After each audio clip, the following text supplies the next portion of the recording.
আজও একটু চলে গেছিলাম মার্কেটে গিয়ে ফুলের বাজারে চলে গেছিলাম। এখানে ফুল নেওয়ার জন্য আমাকে বলছে যে কোনটা ফুল নিবা দেখো। সব ফুলই তো ভালো লাগছে, কিন্তু সব ফুল আমাদের বাড়িতে আমরা যত্ন করতে পারবো না।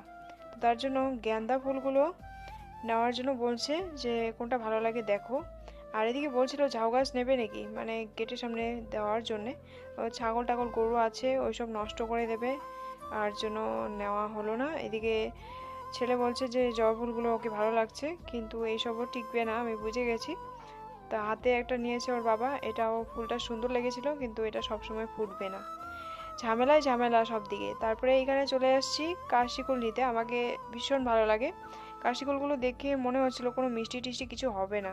তো ওর বাবা বললাম যে নিও না, পরে বললো যে না, খেয়ে দেখো মিষ্টি হবে। হাতে দুধ নিলাম, 1 কেজি দুধ নিয়ে মুড়ি নিয়ে তারপরে আবার 3টা গাছ নিয়ে আসলাম। হ্যাঁ, 3টা গাছ নিয়ে এসে তারপরে এখানে আমি শাবল দিয়ে গর্ত করে নিয়ে এগুলো গাছগুলো রোদ্দু পেতে হবে, জল পেতে হবে। তার জন্য ভাবলাম যে বারান্দায় ঝুলিয়ে রাখবো। বললো যে এইসব গাছ কি আর ঝুলিয়ে রাখে নাকি, পাগলের মতন কথাবার্তা।